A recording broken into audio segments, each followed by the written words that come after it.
today we celebrate life, and specifically a special life of Mary Joan Saunders. She's beautifully known in our hearts, and really I'm truly inspired by our conversations. She really inspired me. I would sit beside her and she'd reach for my hand, as I'm sure she has reached for our hands and our hearts, and just trusting and knowing that all is well, that God, the gracious love of all life, is ever present. It is everywhere present. It is in, through, as each and every one of us, and in everything. And what I know for this beloved family and so many friends is that Joanne's love extends through our hearts and through our hands, throughout these holidays and throughout these seasons of life. So I trust and know that she is also celebrating her new season with this enduring and everlasting love, this ever-present love which is ever available. And for this I am grateful. Amen. And the poet Khalil Gibran has written, "Our spirit is freed from its restless tides, that it may rise and expand and seek God unencumbered." And James Dillett Freeman has a beautiful poem which is close to my heart as well. He says, "She has put on the invisible. Dear Lord, I cannot see, but I know, although the road ascends and passes from my sight, that there will be no night, that you will take her gently by the hand and lead her on along the road of life that never ends. And she will find it is not death, but dawn. I do not doubt that you are there as here, and you will hold her dear. Our life did not begin at birth, it is not of this earth, and this that we call death, it is no more than an opening and a closing of a door. And in your house, how many rooms must be beyond this one where we rest momentarily?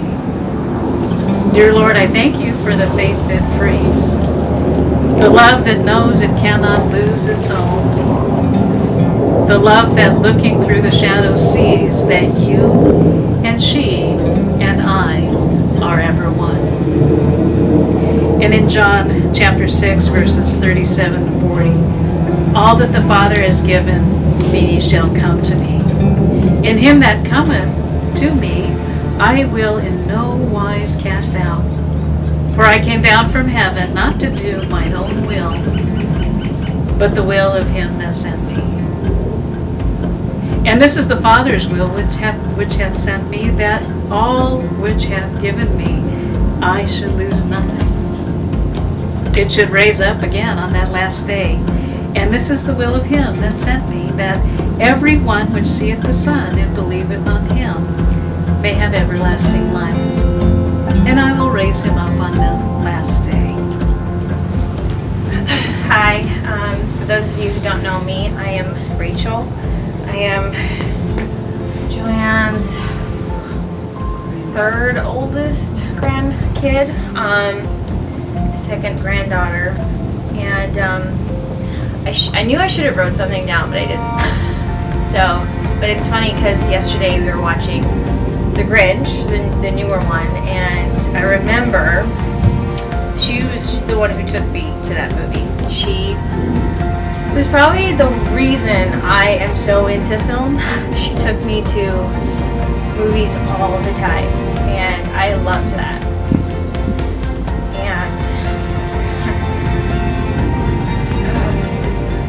And you think after so many months that it would.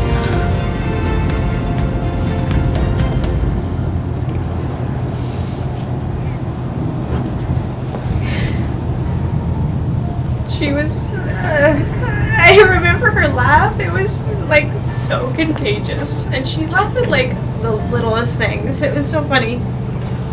And she loved her grandkids.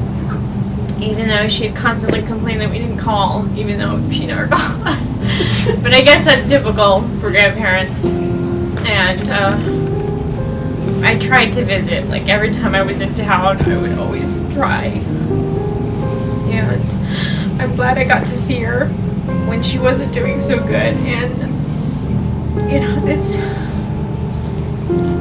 you never want to think like this, but I'm relieved to know she didn't have to go through this crazy world we're in right now. It's insane, and I don't know if she was so strong. I mean, holy crap, she, lost so much in her life, and I want to think that I got a lot of her strength, but I'm glad that she didn't have to go through so much right now, and she is at peace.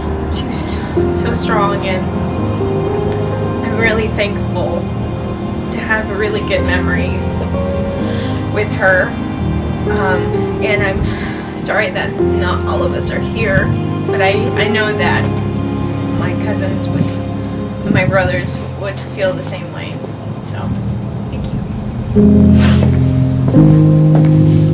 Like Rachel said, she loved going to the movies. We were always going to the movies, and she had to be to where she could prop up her feet because she had restless leg syndrome or something. So she could get in the front row, she could prop up her feet on the bars in front of us. But it's going to the movies all the time. Janice and I and Marilyn was in town, so got to get the popcorn. And she always loved Burger King Whoppers.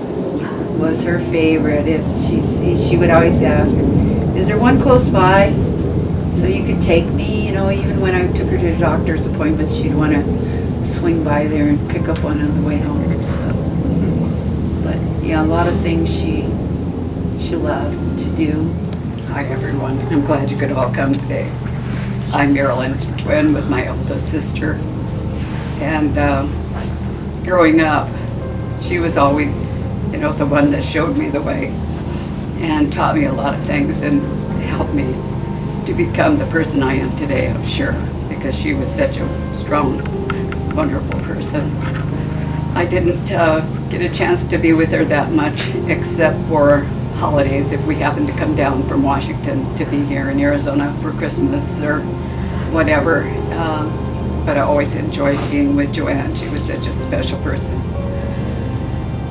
And what I remember most is spending time with her after we were both retired and she lived in Sun City. And whenever she knew I was coming over, she'd make a big pot of beans and cornbread. And it was, I've never tasted anything so good in my life. She just was a wonderful cook, and it was just wonderful being with her. I know that she loved all of you so very much. And, her family was so special to her. Yes, she had a hard life, and she's in a much better place now. She is at peace, and we miss her dearly.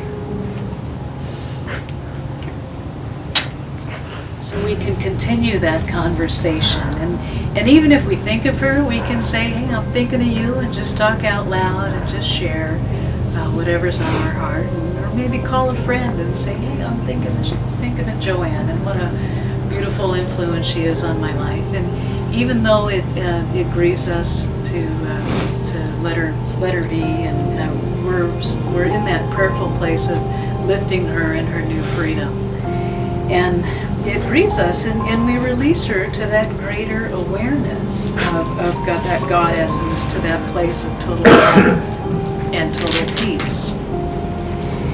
We thank her for the moments of her life that she gave to us. We thank her for her laughter. We thank her for her smile. We thank her for her unconditional love of others. I know I experienced that tremendously. We thank her for the blessings that she gave to us by simply just being who she is. I think that's really all we can ask of any of us. We thank her for her loving and inspiring presence that will always be with us. We could be feeling her absence, and in essence, we can feel her presence, and the presence of her new life, and the presence of our new life. And in closing, there's a Native American prayer that says, "I give you this one thought to keep. I am with you still, I do not sleep. I am 1,000 winds that blow, I am the diamond glints on snow. I am the sunlight on ripened grain. I am the gentle autumn rain. When you awaken in the morning's hush, I am the swift uplifting rush of quiet birds in circle flight. I am the soft stars that shine at night. Do not think of me as gone. I am with you still in each new dawn. So we acknowledge the contributions and all the love that she shared, and we share it with her. And knowing that that love paves the way in our journey as well as hers. And we thank her for her love, for her joy, and for her peace. We give thanks that she beautifully touched our lives. It's really heartfelt. You know, some people I have a real sweet connection with, and just so sweet. She loved us and allowed us to love her. We simply cannot ask for any more than that.